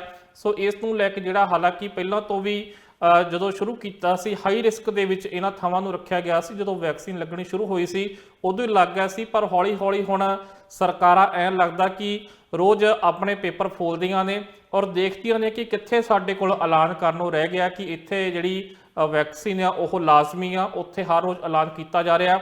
ਹਾਲਾਂਕਿ ਜੇਕਰ ਅਸੀਂ ਸਿਹਤ ਕਾਮਿਆਂ ਦੀ ਗੱਲ ਕਰੀਏ ਜਾਂ ਜਿਹੜੇ ਇਹ ਲੌਂਗ ਕੇਅਰ ਹੋਮ ਆ ਇਹਨਾਂ ਦੀ ਗੱਲ ਕਰੀਏ, ਇੱਥੇ ਸਭ ਤੋਂ ਪਹਿਲਾਂ ਜਿਹੜੀ ਵੈਕਸੀਨ ਲੱਗਣੀ ਸ਼ੁਰੂ ਹੋਈ ਸੀ ਇਹਨਾਂ ਨੂੰ ਹੀ ਹਾਈ ਰਿਸਕ ਦੇ ਵਿੱਚ ਰੱਖਿਆ ਗਿਆ ਸੀ। ਸੋ ਅੰਟਾਰੀਓ ਵੱਲੋਂ ਇੱਕ ਵਾਰੀ ਫੇਰ ਐਲਾਨ ਕੀਤਾ ਗਿਆ ਕਿ ਇੱਥੇ ਹੁਣ ਪ੍ਰੂਫ ਆਫ ਵੈਕਸੀਨੇਸ਼ਨ ਜਿਹੜਾ ਉਹ ਲਾਜ਼ਮੀ ਹੋਵੇਗਾ। ਇਹਦੇ ਨਾਲ ਜਿਹੜੇ ਉੱਥੇ ਲੋਕ ਮਿਲਣ ਆਉਣਗੇ ਲੋਕਾਂ ਨੂੰ, ਉਹਨਾਂ ਦੇ ਵੀ ਜਿਹੜੀ ਉਹ ਵੈਕਸੀਨ ਲੱਗੀ ਹੋਣੀ ਲਾਜ਼ਮੀ ਆ, ਉਹਨਾਂ ਲਈ ਪ੍ਰੂਫ ਆਫ ਵੈਕਸੀਨੇਸ਼ਨ ਲਾਜ਼ਮੀ ਆ। ਔਰ ਜੇਕਰ ਉਹਨਾਂ ਦੇ ਨਹੀਂ ਲੱਗੀ ਹੋਈ ਤਾਂ ਉੱਥੇ ਉਹ ਆਪਣੇ ਪਰਿਵਾਰ ਵਾਲਿਆਂ ਨੂੰ, ਆਪਣੇ ਮਾਪਿਆਂ ਨੂੰ ਨਹੀਂ ਮਿਲ ਸਕਣਗੇ ਇਹਨਾਂ 'ਚ ਆ ਕੇ। ਜੀ ਮਨਦੀਪ ਜੀ, ਕੈਨੇਡਾ ਵਿੱਚ ਕੋਵਿਡ-19 ਵੈਕਸੀਨ ਲਗਾਉਂਦੇ ਆ 1 ਸਾਲ ਪੂਰਾ ਹੋ ਚੁੱਕਿਆ ਹੈ ਤੇ ਹੁਣ ਇਸ ਬਾਰੇ ਕੀ ਜਾਣਕਾਰੀ ਸਾਹਮਣੇ ਆ ਰਹੀ ਹੈ? ਕੈਨੇਡਾ ਵਿੱਚ ਕਿੰਨੇ ਫੀਸਦੀ ਆਬਾਦੀ ਇਸ ਸਮੇਂ ਫੁੱਲੀ ਵੈਕਸੀਨੇਟਡ ਹੈ ਤੇ ਕਿੰਨਿਆਂ ਵੱਲੋਂ ਕੋਵਿਡ-19 ਵੈਕਸੀਨ ਦੀ ਇੱਕ ਡੋਜ਼ ਹਾਸਲ ਕੀਤੀ ਗਈ ਹੈ? ਜੀ ਬਿਲਕੁਲ ਜੀ, 14 ਦਸੰਬਰ ਨੂੰ ਜਿਹੜਾ ਉਹ ਪਹਿਲੀ ਖੇਪ ਜਿਹੜੀ ਉਹ ਆਈ ਸੀ ਕੈਨੇਡਾ ਦੇ ਵਿੱਚ ਵੈਕਸੀਨ ਦੀ, ਔਰ ਜਿਹਦੀ ਤਸਵੀਰ ਖੁਦ ਜਸਟਿਨ ਟਰੂਡੋ ਨੇ ਆਪਣੇ ਫੇਸਬੁੱਕ ਖਾਤੇ ਤੇ ਸਾਂਝੀ ਕੀਤੀ ਸੀ ਅਤੇ ਕਿਹਾ ਸੀਗਾ ਕਿ ਹੁਣ ਉਹਨਾਂ ਨੂੰ ਉਮੀਦ ਹੈ ਕਿ ਜਲਦੀ ਆ ਜਿਹੜਾ ਉਹ ਅਸੀਂ ਇਸ ਮਹਾਮਾਰੀ ਦੇ ਜਿਹੜਾ ਪ੍ਰਕੋਪ ਹੈ ਉਹ ਤੋਂ ਬਾਹਰ ਨਿਕਲਾਂਗੇ। ਪਰ ਖੈਰ ਉਹਦੇ ਤੋਂ ਬਾਹਰ ਤਾਂ ਨਹੀਂ ਨਿਕਲਿਆ ਜਾ ਸਕਿਆ, ਵੈਕਸੀਨ ਵੱਡੀ ਗਿਣਤੀ 'ਚ ਲੱਗ ਗਈ ਆ। ਔਰ ਬ੍ਰਿਟਿਸ਼ ਕੋਲੰਬੀਆ ਦੀ ਸਰਕਾਰ ਵੱਲੋਂ ਜਿਹੜੇ ਉਹ ਖਾਸ ਅੰਕੜੇ ਜਿਹੜੇ ਜਾਰੀ ਕੀਤੇ ਗਏ ਨੇ। ਅੱਜ ਦੇ ਦਿਨ ਜਿਹੜਾ ਉਹ ਟੀਕਾਕਰਨ BC ਵਿੱਚ ਸ਼ੁਰੂ ਹੋ ਗਿਆ ਸੀ ਔਰ ਉਦੋਂ ਤੋਂ ਲੈ ਕੇ ਹੁਣ ਤੱਕ ਜੇਕਰ ਅਸੀਂ ਪੂਰੇ ਸਾਲ ਦੀ ਗੱਲ ਕਰੀਏ ਤਾਂ ਇਹਦੇ ਵਿੱਚ ਜਿਹੜੇ ਅੰਕੜੇ ਸਾਂਝੇ ਕੀਤੇ ਗਏ ਆ ਕਿ 91.5% ਜਿਹੜੇ 18 ਸਾਲ ਤੋਂ ਉੱਪਰ ਤੇ ਐਲੀਜੀਬਲ ਲੋਕ ਆ ਉਹਨਾਂ ਦੇ ਵੈਕਸੀਨ ਲੱਗ ਚੁੱਕੀ ਆ। ਇਹਦੇ ਨਾਲ ਹੀ ਪਹਿਲੀ ਡੋਜ਼ ਜਿਹੜੀ ਆ, ਦੂਜੀ ਡੋਜ਼ ਜਿਹੜੀ ਉਹ 88% ਤੋਂ ਵੱਧ ਲੋਕਾਂ ਦੇ ਇਸ ਵਕਤ BC ਵਿੱਚ ਲੱਗ ਚੁੱਕੀ ਆ। ਸੋ ਇਹਨੂੰ ਇੱਕ ਵੱਡਾ ਅੰਕੜਾ ਮੰਨਿਆ ਜਾ ਰਿਹਾ। ਵੈਸੇ ਵੀ ਅਸੀਂ ਇਲੈਕਸ਼ਨ ਦੇ ਦਿਨਾਂ 'ਚ ਦੇਖਿਆ ਸੀਗਾ, ਖਾਸ ਕਰਕੇ ਕੰਜ਼ਰਵੇਟਿਵ ਹੋਵੇ ਜਾਂ ਹੋਰ ਪਾਰਟੀਆਂ ਹੋਣ, ਉਹਨਾਂ ਵੱਲੋਂ ਵਾਅਦਾ ਇਹੀ ਕੀਤਾ ਜਾ ਰਿਹਾ ਸੀ ਕਿ ਜਦੋਂ ਸਾਡੀਆਂ ਸਰਕਾਰਾਂ ਆਉਣਗੀਆਂ ਤਾਂ ਅਸੀਂ 90% ਤੋਂ ਉੱਪਰ ਦੀ ਰੇਟ ਜਿਹੜੀ ਉਹ ਵੈਕਸੀਨੇਸ਼ਨ ਦੀ ਲੈ ਜਾਵਾਂਗੇ। ਸੋ BC ਦੇ ਵਿੱਚ ਉਹ ਜਿਹੜੀ ਵੈਕਸੀਨੇਸ਼ਨ ਦੀ ਰੇਟ ਉਹ ਉੱਥੇ ਤੱਕ ਪਹੁੰਚ ਚੁੱਕੀ ਆ। ਹਾਲੇ ਵੀ ਬਹੁਤ ਸਾਰੇ ਲੋਕ ਜਿਹੜੇ ਉਹ ਵੈਕਸੀਨ ਨਹੀਂ ਲਗਵਾਉਣਾ ਚਾਹੁੰਦੇ, ਜਿਨ੍ਹਾਂ ਵਿੱਚ ਇਹ 9% ਲੋਕ ਜਿਹੜੇ ਰਹਿੰਦੇ ਆ, ਜਿਨ੍ਹਾਂ ਨੇ ਇਲੈਕਸ਼ਨ ਦੇ ਵਿੱਚ ਜਸਟਿਨ ਟਰੂਡੋ ਦਾ ਵੀ ਭਾਰੀ ਵਿਰੋਧ ਕੀਤਾ ਸੀ ਔਰ ਅੰਟਾਰੀਓ ਵਿੱਚ ਉਹਨਾਂ ਦੇ ਬੱਟੀਆਂ ਤੱਕ ਮਾਰੀਆਂ ਗਈਆਂ ਸੀ। ਇੱਥੇ ਵੀ ਹਸਪਤਾਲਾਂ ਦੇ ਬਾਹਰ ਰੋਸ ਪ੍ਰਦਰਸ਼ਨ ਜਿਹੜੇ ਉਹ ਕੀਤੇ ਜਾਂਦੇ ਰਹੇ, ਜਿਹਦੇ ਸੰਬੰਧੀ ਹੁਣ ਇੱਕ ਕਾਨੂੰਨ ਵੀ ਸਰਕਾਰ ਬਣਾ ਰਹੀ ਆ ਕਿ ਹਸਪਤਾਲਾਂ ਦੇ ਬਾਹਰ ਹੁਣ ਜਿਹੜੇ ਲੋਕ ਰੋਸ ਪ੍ਰਦਰਸ਼ਨ ਉਹ ਨਹੀਂ ਕਰ ਸਕਣਗੇ ਔਰ ਜੇਕਰ ਉਹ ਉੱਥੇ ਰੋਸ ਪ੍ਰਦਰਸ਼ਨ ਕਰਨਗੇ ਤਾਂ ਉਸ ਨੂੰ ਇੱਕ ਕ੍ਰਾਈਮ ਮੰਨਿਆ ਜਾਵੇਗਾ ਤੇ ਉਸੇ ਹਿਸਾਬ ਨਾਲ ਫਿਰ ਉਹਦੀ ਸਜ਼ਾ ਮਿਲੇਗੀ। ਕਿਉਂਕਿ ਜਿਹੜੇ ਵੈਕਸੀਨ ਲੋਕ ਨਹੀਂ ਲਗਵਾਉਣਾ ਚਾਹੁੰਦੇ ਉਹਨਾਂ ਨੇ ਵੈਨਕੂਵਰ ਡਾਊਨਟਾਊਨ ਦੇ ਵਿੱਚ ਵੀ ਰੋਸ ਪ੍ਰਦਰਸ਼ਨ ਕੀਤੇ ਔਰ ਬੜੇ ਆਕਰਾਤਮਕ ਰੂਪ ਦੇ ਵਿੱਚ ਕੀਤੇ। ਕਈ ਥਾਵਾਂ ਤੇ ਉਹਨਾਂ ਨੇ ਡਾਕਟਰਾਂ ਨੂੰ ਘੇਰਿਆ, ਕੁਝ ਸਿਹਤ ਕਾਮਿਆਂ ਨੂੰ ਟਾਰਗੇਟ ਕੀਤਾ, ਕੁਝ ਜਿਹੜੇ ਅਫੀਸ਼ੀਅਲਸ ਆ ਉਹਨਾਂ ਨੂੰ ਟਾਰਗੇਟ ਕੀਤਾ। ਸੋ ਉਹਨਾਂ ਸਾਰੇ ਮਾਮਲਿਆਂ ਨੂੰ ਲੈ ਕੇ ਜਿਹੜਾ ਵਾ ਇਸ ਵਕਤ ਸਰਕਾਰ ਕਾਫੀ ਚਿੰਤਤ ਵੀ ਆ, ਪਰ ਕੁੱਲ ਮਿਲਾ ਕੇ ਉਹਨਾਂ ਨੂੰ ਇਸ ਗੱਲ ਦੀ ਤਸੱਲੀ ਵੀ ਆ ਕਿ ਵੱਡੀ ਗਿਣਤੀ ਵਿੱਚ ਲੋਕਾਂ ਨੇ ਆਪਣੇ ਆਪ ਜਿਹੜੀ ਵੈਕਸੀਨ ਲਗਵਾ ਲਈ। ਜੇਕਰ ਅਸੀਂ ਅਲਬਰਟਾ ਦੀ ਗੱਲ ਕਰੀਏ ਤਾਂ ਉੱਥੇ ਲਾਟਰੀ ਸਿਸਟਮ ਵੀ ਚਲਾਇਆ ਗਿਆ। ਇਸ ਤੋਂ ਇਲਾਵਾ ਉੱਥੇ $100 ਦਾ ਲਾਲਚ ਵੀ ਦਿੱਤਾ ਗਿਆ। ਹੋਰ ਵੀ ਕਈ ਸੂਬਿਆਂ ਵਿੱਚ ਇਸ ਤਰੀਕੇ ਦੀ ਜਿਹੜੀ ਸੀ ਉਹ ਕੋਸ਼ਿਸ਼ ਕੀਤੀ ਗਈ, ਪਰ BC ਵਿੱਚ ਇਸ ਵਕਤ ਅਸੀਂ ਦੇਖੀਏ ਤਾਂ ਲੋਕਾਂ ਨੇ ਭਾਰੀ ਉਤਸ਼ਾਹ ਨਾਲ ਵੈਕਸੀਨ ਜਿਹੜੀ ਉਹ ਲਗਵਾਈ ਹੈ। ਜੀ ਮਨਦੀਪ ਜੀ, ਵੈਕਸੀਨ ਤਾਂ ਦਾਅਵਾ ਕਰ ਹੀ ਰਹੇ ਨੇ। ਜੇਕਰ ਅਸੀਂ ਓਮਿਕਰੋਨ ਵੇਰੀਐਂਟ ਦੀ ਗੱਲ ਕਰੀਏ ਤਾਂ ਹੁਣ ਫਾਈਜ਼ਰ ਵੱਲੋਂ ਜੋ ਇੱਕ ਪਿਲ ਗੋਲੀ ਤਿਆਰ ਕੀਤੀ ਗਈ ਹੈ, ਉਸ ਵੱਲੋਂ ਵੀ ਦਾਅਵੇ ਕੀਤੇ ਜਾ ਰਹੇ ਨੇ। ਕੀ ਇਸ ਬਾਰੇ ਜਾਣਕਾਰੀ ਸਾਹਮਣੇ ਆ ਰਹੀ ਹੈ? ਕੀ ਕਿਹਾ ਹੈ ਕੰਪਨੀ ਵੱਲੋਂ? ਜੀ ਬਿਲਕੁਲ, ਕਿਉਂਕਿ ਪਹਿਲਾਂ ਜਿਹੜਾ ਉਹ ਟੀਕਾ ਤਿਆਰ ਕੀਤਾ ਗਿਆ ਸੀਗਾ ਔਰ ਉਸ ਤੋਂ ਬਾਅਦ ਇਹ ਚਰਚਾ ਚੱਲ ਰਹੀ ਸੀ ਕਿ ਵੈਕਸੀਨ ਦਾ ਰੂਪ ਜਿਹੜਾ ਉਹ ਬਦਲ ਵੀ ਸਕਦਾ ਆ, ਤੇ ਇਸ ਉੱਤੇ ਲਗਾਤਾਰ ਜਿਹੜੀਆਂ ਵੈਕਸੀਨ ਕੰਪਨੀਆਂ ਕੰਮ ਕਰ ਰਹੀਆਂ ਸੀ। ਹਾਲਾਂਕਿ ਸਭ ਤੋਂ ਪਹਿਲਾਂ ਜਿਹੜੀ ਫਾਈਜ਼ਰ ਇਸ ਮਾਮਲੇ 'ਚ ਦੂਜੇ ਨੰਬਰ ਤੇ ਆਉਂਦੀ ਆ। ਪਹਿਲੇ ਨੰਬਰ ਤੇ ਇੰਗਲੈਂਡ ਦੇ ਵਿੱਚ ਇੱਕ ਹੋਰ ਜਿਹੜੀ ਵੈਕਸੀਨ ਆ ਉਹਨੇ ਜਿਹੜੀ ਪਹਿਲੇ ਆ ਗੋਲੀ ਸ਼ੁਰੂ ਕਰ ਦਿੱਤੀ ਸੀ। ਪਰ ਹੁਣ ਫਾਈਜ਼ਰ ਵੱਲੋਂ ਦਾਅਵਾ ਇਹ ਕੀਤਾ ਗਿਆ ਕਿ ਉਹਨਾਂ ਨੇ ਜਿਹੜੇ ਟਰਾਇਲ ਕੀਤੇ ਨੇ ਔਰ ਉਹਨਾਂ ਦੀ ਜਿਹੜੀ ਗੋਲੀ ਆ ਇਸ ਮਾਮਲੇ ਦੇ ਵਿੱਚ ਉਹ ਵੱਧ ਅਸਰਦਾਰ ਆ। ਔਰ ਫਾਈਜ਼ਰ ਦੀ ਜੇਕਰ ਅਸੀਂ ਗੱਲ ਕਰੀਏ ਤਾਂ ਲੋਕਾਂ ਦੀ ਭਰੋਸੇਯੋਗਤਾ ਵੀ ਫਾਈਜ਼ਰ ਉੱਤੇ ਥੋੜੀ ਜ਼ਿਆਦਾ ਆ। ਫਾਈਜ਼ਰ ਦੀ ਗੱਲ ਕਰ ਲਈਏ, ਮੋਡਰਨਾ ਦੀ ਗੱਲ ਕਰ ਲਈਏ, ਵੱਡੀ ਗਿਣਤੀ 'ਚ ਕੈਨੇਡਾ 'ਚ ਇਹੀ ਦੋਵੇਂ ਵੈਕਸੀਨ ਲੋਕਾਂ ਨੇ ਲਗਵਾਈ ਆ। ਐਸਟਰਾਜੈਨੇਕਾ ਜਿਹੜੀ ਇੱਕ ਅੱਧੀ ਖੇਪ ਆਈ ਸੀ ਉਹ 'ਚੋਂ ਕੁਝ ਲੋਕਾਂ ਨੇ ਲਗਵਾਈ, ਜਿਸ 'ਚ ਕੁਝ ਵੱਡੇ ਲੀਡਰ ਵੀ ਜਿਹੜੇ ਉਹ ਸ਼ਾਮਲ ਸੀਗੇ। ਖੁਦ ਜਸਟਨ ਟਰੂਡੋ ਨੇ ਉਹ ਪਹਿਲੀ ਡੋਜ਼ ਉਹੀ ਲਗਵਾਈ ਸੀ, ਪਰ ਉਸ ਤੋਂ ਬਾਅਦ ਉਹਨਾਂ ਨੂੰ ਵੀ ਜਿਹੜੀ ਉਹ ਫਾਈਜ਼ਰ ਜਾਂ ਹੋਰ ਜਿਹੜੀਆਂ ਮੋਡਰਨਾ ਦੀਆਂ ਵੈਕਸੀਨ ਜਿਹੜੀਆਂ ਲਗਵਾਉਣੀਆਂ ਪਈਆਂ। ਸੋ ਫਾਈਜ਼ਰ ਦੀ ਜਿਹੜੀ ਗੋਲੀ ਇਸ ਵਕਤ ਆ ਰਹੀ ਹੈ, ਜਿਹੜੇ ਲੋਕ ਸ਼ਾਇਦ ਟੀਕੇ ਤੋਂ ਡਰਦੇ ਆ ਉਹਨਾਂ ਲਈ ਵੀ ਇੱਕ ਚੰਗੀ ਖਬਰ ਆ। ਸੋ ਦੇਖਦੇ ਆ ਕਿ ਹੈਲਥ ਕੈਨੇਡਾ ਵੱਲੋਂ ਉਹਨੂੰ ਕਦੋਂ ਮਨਜ਼ੂਰੀ ਦਿੱਤੀ ਜਾਂਦੀ ਆ, ਉਹ ਵਰਤੋਂ ਵਿੱਚ ਆਉਂਦੀ ਆ ਜਾਂ ਨਹੀਂ ਆਉਂਦੀ ਆ। ਪਰ ਫਾਈਜ਼ਰ ਵੱਲੋਂ ਆਪਣੇ ਪੱਧਰ ਤੇ ਜਿਹੜਾ ਦਾਅਵਾ ਆ ਉਹ ਵੱਡਾ ਕੀਤਾ ਗਿਆ ਹੈ। ਜੀ ਵਾਪਸ ਇਮੀਗ੍ਰੇਸ਼ਨ ਨਾਲ ਜੁੜੀ ਹੋਈ ਖਬਰ ਦੀ ਗੱਲ ਕਰ ਲੈਂਦੇ ਆ। ਜਸਰਾਜ ਸਿੰਘ ਹੱਲੜ ਵੱਲੋਂ ਪਾਰਲੀਮੈਂਟ ਦੇ ਵਿੱਚ ਮੁੱਦਾ ਚੁੱਕਿਆ ਗਿਆ, ਇਮੀਗ੍ਰੇਸ਼ਨ ਨਾਲ ਜੁੜਿਆ ਹੈ। ਲਿਬਰਲ ਸਰਕਾਰ ਤੇ ਉਹਨਾਂ ਨੇ ਸਵਾਲ ਖੜੇ ਕੀਤੇ ਨੇ। ਕੀ ਗੱਲ ਉਹਨਾਂ ਵੱਲੋਂ ਇਮੀਗ੍ਰੇਸ਼ਨ ਨਾਲ ਸੰਬੰਧਿਤ ਕੀਤੀ ਗਈ ਹੈ?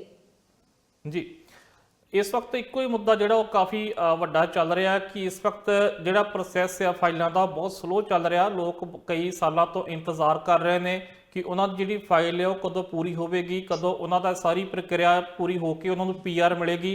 ਸੋ ਉਸ ਮਾਮਲੇ ਉੱਤੇ ਸਵਾਲ ਜਿਹੜਾ ਸੀ ਜਸਰਾਜ ਹੱਲਣ ਵੱਲੋਂ ਪੁੱਛਿਆ ਗਿਆ ਸੀ, ਜਿਸ 'ਚ ਉਹਨਾਂ ਨੇ ਇਹ ਵੀ ਸਵਾਲ ਉਠਾਏ ਸੀ ਕਿ ਕੁਝ ਲੋਕ ਅਜਿਹੇ ਨੇ ਜਿਨ੍ਹਾਂ ਦੇ ਪਰਿਵਾਰ ਜਿਹੜੇ ਆ ਉਹ ਆਪ ਇੱਥੇ ਬੈਠੇ ਨੇ, ਉਹਨਾਂ ਦੇ ਪਰਿਵਾਰ ਕੈਨੇਡਾ ਤੋਂ ਬਾਹਰ ਨੇ। ਸੋ ਉਹ ਇੱਕ ਵੱਖਰੇ ਤਰੀਕੇ ਨਾਲ ਪੀੜਤ ਹੋ ਰਹੇ ਨੇ, ਕਿਉਂਕਿ ਕੈਨੇਡਾ 'ਚ ਇਮੀਗ੍ਰੇਸ਼ਨ ਦਾ ਸਿਸਟਮ ਜਿਹੜਾ ਕਾਫੀ ਇਸ ਵਕਤ ਸਲੋ ਹੋਇਆ ਹੈ। ਅਸੀਂ ਕੋਵਿਡ ਦੇ ਦੌਰਾਨ ਵੀ ਦੇਖਿਆ, ਔਰ ਜਿਹੜੀ ਨਵੰਬਰ ਦੇ ਵਿੱਚ ਇੱਕ ਰਿਪੋਰਟ ਆਈ ਸੀ ਕਿ ਜਿਹੜਾ ਫਾਈਲਾਂ ਦਾ ਬੈਕਲੌਗ ਆ ਉਹ 18 ਲੱਖ ਤੱਕ ਪਹੁੰਚਿਆ ਹੋਇਆ ਵਾ।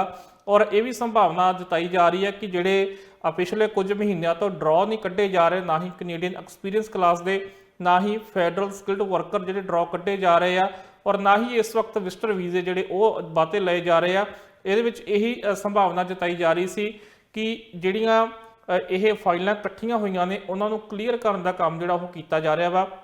ਇਹਦੇ ਸੰਬੰਧੀ ਜਿਹੜੇ ਨਵੇਂ ਇਮੀਗ੍ਰੇਸ਼ਨ ਮੰਤਰੀ ਨੇ ਉਹਨਾਂ ਨੇ ਖੜ ਕੇ ਜਵਾਬ ਦਿੱਤਾ ਔਰ ਉਹਨਾਂ ਨੇ ਕਿਹਾ ਕਿ ਕੈਨੇਡਾ ਆਪਣਾ ਟਾਰਗੇਟ ਜਿਹੜਾ ਉਹ ਪੂਰਾ ਕਰਨ ਜਾ ਰਿਹਾ।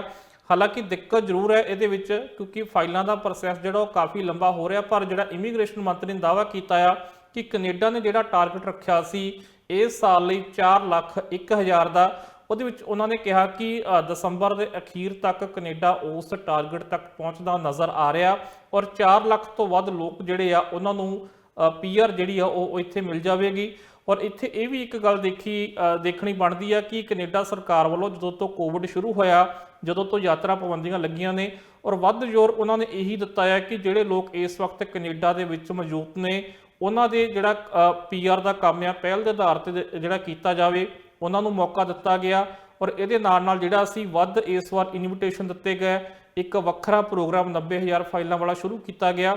ਉਹਦੇ ਵਿੱਚ ਵੀ ਇਸ ਵਕਤ ਜਿਹੜਾ ਫਾਈਲਾਂ ਦਾ ਪ੍ਰੋਸੈਸ ਹਲੇ ਚੱਲ ਰਿਹਾ। ਸੋ ਇਹ ਸਾਡੇ ਜਵਾਬ ਜਿਹੜੇ ਸੀ ਉਹਨਾਂ ਦਿੱਤੇ ਔਰ ਉਹਨਾਂ ਨੇ ਕਿਹਾ ਕਿ ਬਿਲਕੁਲ ਅਸੀਂ ਹੋਰ ਇਨਵੈਸਟ ਕਰ ਰਹੇ ਹਾਂ, ਜਿਹਦੀ ਮੰਗ ਵੀ ਕੀਤੀ ਹੈ। NDP ਵੱਲੋਂ ਵੀ ਮੰਗ ਕੀਤੀ ਗਈ ਸੀ ਕਿ ਇਸ ਪਾਸੇ ਹੋਰ ਇਨਵੈਸਟ ਕਰਨਾ ਚਾਹੀਦਾ ਕੈਨੇਡਾ ਨੂੰ, ਹੋਰ ਸਟਾਫ ਰੱਖ ਕੇ, ਹੋਰ ਥਾਵਾਂ ਤੇ ਦਫ਼ਤਰ ਖੋਲ੍ਹ ਕੇ ਹੋਰ ਕੰਮ ਤੇਜ਼ੀ ਨਾਲ ਕਰਨਾ ਚਾਹੀਦਾ। ਪਰ ਸਰਕਾਰ ਦਾਅਵਾ ਕਰ ਰਹੀ ਹੈ ਕਿ ਜਿਹੜਾ ਉਹਨਾਂ ਨੇ ਟਾਰਗੇਟ ਰੱਖਿਆ ਸੀ ਉਹਦੇ ਤੱਕ ਉਹ ਪਹੁੰਚਦੇ ਨਜ਼ਰ ਆ ਰਹੇ ਨੇ। ਜੀ ਮਨਦੀਪ ਜੀ, ਗੱਲ ਮੌਸਮ ਨਾਲ ਸੰਬੰਧਿਤ ਕਰ ਲੈਂਦੇ ਆ। ਇਨਵਾਇਰਨਮੈਂਟ ਕੈਨੇਡਾ ਵੱਲੋਂ ਬ੍ਰਿਟਿਸ਼ ਕੋਲੰਬੀਆ ਦੇ ਕਈ ਹਿੱਸਿਆਂ ਵਾਸਤੇ ਸਪੈਸ਼ਲ ਵੈਦਰ ਸਟੇਟਮੈਂਟ ਜਾਰੀ ਕੀਤੀ ਗਈ। ਇਹਦੇ ਕੀ ਮੌਸਮ ਸੰਬੰਧੀ ਇਨਵਾਇਰਨਮੈਂਟ ਕੈਨੇਡਾ ਵੱਲੋਂ ਦੱਸਿਆ ਗਿਆ ਤੇ ਕੀ ਸਥਿਤੀ ਬਣੀ ਹੋਈ ਹੈ? ਜੀ ਬੀਤੀ ਸ਼ਾਮ ਇਨਵਾਇਰਨਮੈਂਟ ਕੈਨੇਡਾ ਵੱਲੋਂ ਇੱਕ ਵਾਰਨਿੰਗ ਜਾਰੀ ਕੀਤੀ ਗਈ ਸੀ ਕਿ ਮੈਟਰੋ ਵੈਨਕੂਵਰ ਦੇ ਕੁਝ ਇਲਾਕਿਆਂ ਵਿੱਚ 20 ਸੈਂਟੀਮੀਟਰ ਤੋਂ ਵੱਧ ਜਿਹੜੀ ਉਹ ਸਨੋ ਪੈ ਸਕਦੀ ਆ। ਸੋ ਉਹ ਅੱਜ ਠੀਕ ਵੀ ਸਾਬਤ ਹੋਈ ਔਰ ਸਰੀ ਦੇ ਬਹੁਤ ਸਾਰੇ ਇਲਾਕਿਆਂ ਵਿੱਚ, ਸਿਰਫ ਸਰੀ ਨਹੀਂ, ਮੈਟਰੋ ਵੈਨਕੂਵਰ ਅਤੇ ਫਰੇਜ਼ਰ ਵੈਲੀ ਦੇ ਇਲਾਕਿਆਂ ਵਿੱਚ ਜਿਹੜੀ ਰਾਤ ਨੂੰ ਜਿਹੜੀ ਸੀ ਉਹ ਜਾਂ ਤੜਕੇ ਸਵੇਰੇ ਬਰਫ਼ਬਾਰੀ ਹੋਈ। ਹਾਲਾਂਕਿ ਕੁਝ ਥਾਵਾਂ ਤੇ ਹਲਕੀ ਵੀ ਸੀ ਪਰ ਬਹੁਤੀਆਂ ਥਾਵਾਂ ਤੇ ਭਾਰੀ ਸੀ, ਜਿਸ ਕਾਰਨ ਕਈ ਥਾਵਾਂ ਤੇ ਜਿਹੜੀ ਬਿਜਲੀ ਸੀ ਉਹ ਵੀ ਚਲੀ ਗਈ ਔਰ ਵੈਨਕੂਵਰ ਆਈਲੈਂਡ ਤੇ ਵੀ ਜਿਹੜਾ ਲੋਕਾਂ ਨੂੰ ਦਿੱਕਤਾਂ ਦਾ ਸਾਹਮਣਾ ਕਰਨਾ ਪਿਆ ਸੀ। ਪਿਛਲੇ ਦਿਨ ਦੇਖਿਆ ਸੀ ਕਿ ਅੰਟਾਰੀਓ ਵਿੱਚ ਵੀ ਤੂਫਾਨ ਆਉਣ ਕਾਰਨ 1 ਲੱਖ ਤੋਂ ਵੱਧ ਘਰਾਂ ਦੀ ਬਿਜਲੀ ਚਲ ਗਈ ਸੀ। ਹਾਲਾਂਕਿ ਉਨੇ ਪੱਧਰ ਤੇ ਨਹੀਂ, ਪਰ ਅੱਜ ਇਹ ਸਮੱਸਿਆ ਇੱਥੇ ਵੀ ਜਿਹੜੀ ਉਹ ਦੇਖੀ ਗਈ ਆ। ਔਰ ਇਹਦੇ ਨਾਲ ਆਉਣ ਵਾਲੇ ਜਿਹੜਾ 24 ਘੰਟੇ ਆ ਉਹਦੇ ਵਿੱਚ ਵੀ ਹੋਰ 5 ਸੈਂਟੀਮੀਟਰ ਜਿਹੜੀ ਸਨੋ ਪੈਣ ਦੀ ਭਵਿੱਖਬਾਣੀ এনवायरमेंट ਕੈਨੇਡਾ ਵੱਲੋਂ ਕੀਤੀ ਗਈ ਆ। ਅਸੀਂ ਸਭ ਨੇ ਦੇਖਿਆ ਕਿ ਪਿਛਲੇ ਦਿਨੀ ਕਿਸ ਤਰੀਕੇ ਨਾਲ ਜਦੋਂ ਫਰੇਜ਼ਰ ਵੈਲੀ ਖਾਸ ਕਰਕੇ ਔਰ BC ਦੇ ਕੁਝ ਇਲਾਕਿਆਂ ਵਿੱਚ ਹੜ੍ਹ ਆਏ ਸੀ ਤਾਂ ਉਦੋਂ ਵੀ এনवायरमेंट ਕੈਨੇਡਾ ਨੇ ਕਿਹਾ ਸੀ ਕਿ 10 ਦਿਨ ਹੋਰ ਜਿਹੜੇ ਇਸ ਵਕਤ ਲੰਘਣੇ ਔਖੇ ਨੇ। ਔਰ ਉਸ ਦੌਰਾਨ ਵੀ ਭਾਰੀ ਜਿਹੜੀ ਵਰਖਾ ਹੋਈ, ਦੁਬਾਰਾ ਫੇਰ ਪਾਣੀ ਚੜਿਆ। ਪਰ ਇਸ ਵਕਤ ਜਿਹੜੀ ਆ ਹੁਣ ਕੋਈ ਉੱਦਾਂ ਦੀ ਐਡਵਾਈਜ਼ਰੀ ਤਾਂ ਜਾਰੀ ਨਹੀਂ ਕੀਤੀ ਗਈ ਆ, ਪਰ ਸਨੋ ਨੂੰ ਲੈ ਕੇ ਜ਼ਰੂਰ ਜਿਹੜਾ ਉਹ ਕਿਹਾ ਗਿਆ ਕਿ ਆਉਣ ਵਾਲੇ ਸਮੇਂ ਦੇ ਵਿੱਚ ਹੋਰ ਸਨੋ ਜਿਹੜੀ ਉਹ ਪੈ ਸਕਦੀ ਹੈ। ਜੀ ਮਨਦੀਪ ਜੀ, ਗੱਲ ਕਿਊਬਿਕ ਦੀ ਕਰ ਲੈਂਦੇ ਆ। ਕਿਊਬਿਕ ਵੱਲੋਂ ਵੀ ਹੁਣ ਕੁਝ ਹਦਾਇਤਾਂ ਦਿੱਤੀਆਂ ਗਈਆਂ ਨੇ ਕੋਰੋਨਾ ਵਾਇਰਸ ਦੇ ਹਾਲਾਤ ਅਤੇ ਜੋ ਹੁਣ ਨਵਾਂ ਵੇਰੀਐਂਟ ਸਾਹਮਣੇ ਆਇਆ ਉਸ ਤੋਂ ਬਾਅਦ, ਕਿਉਂਕਿ ਕਿਊਬਿਕ ਦੇ ਵਿੱਚ ਵੀ ਰੋਜ਼ਾਨਾ 1000 ਤੋਂ ਵੱਧ ਮਾਮਲੇ ਸਾਹਮਣੇ ਆ ਰਹੇ ਨੇ। ਕਾਫੀ ਲੰਬਾ ਸਮਾਂ ਸੀ ਜਦੋਂ ਲੋਕਾਂ ਵੱਲੋਂ ਵਰਕ ਫਰੋਮ ਹੋਮ ਕੀਤਾ ਗਿਆ ਤੇ ਇੱਕ ਵਾਰ ਫਿਰ ਤੋਂ ਇਸ ਤਰ੍ਹਾਂ ਦੀਆਂ ਹਦਾਇਤਾਂ ਸਾਹਮਣੇ ਆ ਰਹੀਆਂ ਨੇ। ਕਿਊਬਿਕ ਤੋਂ ਕੀ ਹੈ ਪੂਰੀ ਜਾਣਕਾਰੀ? ਬਿਲਕੁਲ ਜੀ, ਕਿਉਂਕਿ ਕਿਊਬਿਕ ਵਿੱਚ ਵੀ ਪਿਛਲੇ 24 ਘੰਟੇ ਦੌਰਾਨ ਅਸੀਂ ਦੇਖੀਏ ਤਾਂ 1300 ਤੋਂ ਵੱਧ ਮਾਮਲੇ ਸਾਹਮਣੇ ਆਏ ਆ ਤੇ ਨਵੇਂ ਵੇਰੀਐਂਟ ਨੂੰ ਲੈ ਕੇ ਕਿਊਬਿਕ ਵਿੱਚ ਵੀ ਜਿਹੜੀ ਸਰਕਾਰ ਉਹ ਚਿੰਤਤ ਨਜ਼ਰ ਆ ਰਹੀ ਆ। ਜਿਹਨੂੰ ਦੇਖਦਿਆਂ ਇਹ ਲੱਗਦਾ ਕਿ ਵੱਧ ਤੋਂ ਵੱਧ ਜਿਹੜੇ ਲੋਕ ਆ ਹੁਣ ਉਹ ਘਰ ਤੋਂ ਕੰਮ ਕਰਨ ਤਾਂ ਉਹ ਸੁਰੱਖਿਅਤ ਹੋਵੇਗਾ, ਤਾਂ ਕਿ ਓਮੀਕਰੋਨ ਜਿਹੜਾ ਵੇਰੀਐਂਟ ਕਾਫੀ ਤੇਜ਼ੀ ਨਾਲ ਫੈਲ ਰਿਹਾ ਉਹਨੂੰ ਰੋਕਿਆ ਜਾ ਸਕੇ। ਸੋ ਇਹਨੂੰ ਲੈ ਕੇ ਹੋਰ ਵੀ ਬਹੁਤ ਸਾਰੀਆਂ ਹਦਾਇਤਾਂ ਜਿਹੜੀਆਂ ਉਹ ਸਰਕਾਰ ਵੱਲੋਂ ਜਾਰੀ ਕੀਤੀਆਂ ਗਈਆਂ ਨੇ। ਔਰ ਇਹਦੇ ਵਿੱਚ ਉਹਨਾਂ ਵੱਲੋਂ ਫੈਡਰਲ ਸਰਕਾਰ ਨੂੰ ਵੀ ਮੰਗ ਕੀਤੀ ਜਾ ਰਹੀ ਹੈ ਕਿ ਯਾਤਰਾ ਪਾਬੰਦੀਆਂ ਤੇ ਇੱਕ ਵਾਰੀ ਫੇਰ ਵਿਚਾਰ ਕੀਤਾ ਜਾਵੇ। ਹਾਲਾਂਕਿ ਪਹਿਲਾਂ ਵੀ ਆਪਾਂ ਦਰਸ਼ਕਾਂ ਨੂੰ ਦੱਸ ਚੁੱਕੇ ਆ ਕਿ ਜਸਟਿਨ ਟਰੂਡੋ ਜਿਹੜੇ ਆ ਉਹ ਅੱਜ ਗੱਲਬਾਤ ਕਰਨਗੇ ਔਰ ਇਹਦੇ ਵਿੱਚ ਉਹ ਕਿਊਬਿਕ ਦੇ ਜਿਹੜੇ ਪ੍ਰੀਮੀਅਰ ਆ ਉਹਨਾਂ ਨਾਲ ਵੀ ਗੱਲਬਾਤ ਕਰਨਗੇ। ਔਰ ਇਹਦੇ ਨਾਲ ਹੀ ਉਹਨਾਂ ਵੱਲੋਂ ਰੈਪਿਡ ਟੈਸਟਿੰਗ ਜਿਹੜੀ ਆ ਉਹਦੇ ਤੇ ਵੱਧ ਜ਼ੋਰ ਦਿੱਤਾ ਜਾ ਰਿਹਾ। ਔਰ ਸਰਕਾਰ ਵੱਲੋਂ ਇਹ ਵੀ ਕਿਹਾ ਜਾ ਰਿਹਾ ਕਿ ਉਹ ਆਪਣਾ ਜਿਹੜਾ ਹੈਲਥ ਕਾਰਡ ਆ ਉਹ ਕਿਸੇ ਵੀ ਕਲੀਨਿਕ ਤੇ ਜਾ ਕੇ ਦਿਖਾ ਸਕਦੇ ਆ ਤੇ ਉੱਥੋਂ ਫ੍ਰੀ ਆਪਣਾ ਕੋਵਿਡ ਟੈਸਟ ਜਿਹੜਾ ਉਹ ਕਰਵਾ ਸਕਦੇ ਆ। ਟੈਸਟਿੰਗ ਤੇ ਵੱਧ ਜ਼ੋਰ ਦਿੱਤਾ ਜਾ ਰਿਹਾ, ਇਹਦੇ ਨਾਲ ਵੈਕਸੀਨ ਤੇ ਵੱਧ ਜ਼ੋਰ ਦਿੱਤਾ ਜਾ ਰਿਹਾ। ਬੂਸਟਰ ਸ਼ਾਟ ਦੀ ਐਲੀਜੀਬਿਲਟੀ ਵੀ ਉੱਥੇ ਘਟਾ ਦਿੱਤੀ ਗਈ ਆ। ਹੁਣ 50 ਸਾਲ ਤੋਂ ਉੱਪਰ ਦੇ ਲੋਕ ਜਿਹੜੇ ਆ ਉਹ ਬੂਸਟਰ ਸ਼ਾਟ ਲਵਾ ਸਕਦੇ ਨੇ। ਔਰ ਇਹਦੇ ਨਾਲ ਲੱਗਦਾ ਹੈ ਕਿ ਆਉਣ ਵਾਲੇ ਸਮੇਂ 'ਚ ਇਹ ਐਲੀਜੀਬਿਲਟੀ ਹੋਰ ਵਧਾਈ ਜਾ ਸਕਦੀ ਆ, ਇਹ ਉਮਰ ਹੋਰ ਘਟਾਈ ਜਾ ਸਕਦੀ ਆ। ਸੋ ਇਸ ਵਕਤ ਕਿਊਬਿਕ ਵਿੱਚ ਕਿਉਂਕਿ ਅਸੀਂ ਦੇਖੀਏ ਤਾਂ ਕੈਨੇਡਾ ਦੇ 2 ਸੂਬੇ ਸਭ ਤੋਂ ਵੱਧ ਜਿਹੜੇ ਪ੍ਰਭਾਵਿਤ ਹੋਏ ਸੀ ਉਹ ਸੀ ਅੰਟਾਰੀਓ ਅਤੇ ਕਿਊਬਿਕ। ਕਿਊਬਿਕ ਪਹਿਲੇ ਨੰਬਰ ਤੇ ਸੀਗਾ। ਸੋ ਇਸੇ ਕਰਕੇ ਜਿਹੜਾ ਹੁਣ ਨਵਾਂ ਵੇਰੀਐਂਟ ਆਇਆ ਜਿਹਨੂੰ ਇੱਕ ਨਵੀਂ ਵੇਵ ਦੇ ਰੂਪ 'ਚ ਦੇਖਿਆ ਜਾ ਰਿਹਾ ਉਹਨੂੰ ਲੈ ਕੇ ਪਹਿਲਾਂ ਹੀ ਕਦਮ ਚੁੱਕਣੇ ਸ਼ੁਰੂ ਜਿਹੜੇ ਆ ਉਹ ਕਿਊਬਿਕ ਨੇ ਕਰ ਦਿੱਤੇ ਆ। ਸੋ ਮਨਦੀਪ ਜੀ, ਬਹੁਤ ਬਹੁਤ ਧੰਨਵਾਦ ਇਹਨਾਂ तमाम ਖਬਰਾਂ ਦੇ ਉੱਪਰ ਵਿਚਾਰ ਚਰਚਾ ਕਰਨ ਦੇ ਲਈ। ਜੀ ਬਹੁਤ ਬਹੁਤ ਧੰਨਵਾਦ ਜੀ। ਸੋ ਇਸੇ ਤਰ੍ਹਾਂ ਰੋਜ਼ਾਨਾ ਪ੍ਰੋਗਰਾਮ ਕੈਨੇਡਾ ਨਾਓ ਦੇ ਰਾਹੀਂ ਤੁਹਾਡੇ ਰੂਬਰੂ ਹੁੰਦੇ ਰਵਾਂਗੇ ਜਿੱਥੇ ਗੱਲਬਾਤ ਕੈਨੇਡਾ ਦੀਆਂ तमाम ਵੱਡੀਆਂ ਖਬਰਾਂ ਦੀ ਹੋਏਗੀ। ਫਿਲਹਾਲ ਸਾਨੂੰ ਦਿਓ ਇਜਾਜ਼ਤ ਤੇ ਬਾਕੀ ਖਬਰਾਂ ਲਈ ਤੁਸੀਂ ਬਣੇ ਰਹੋ ਟੀਵੀ ਪੰਜਾਬ ਦੇ ਨਾਲ।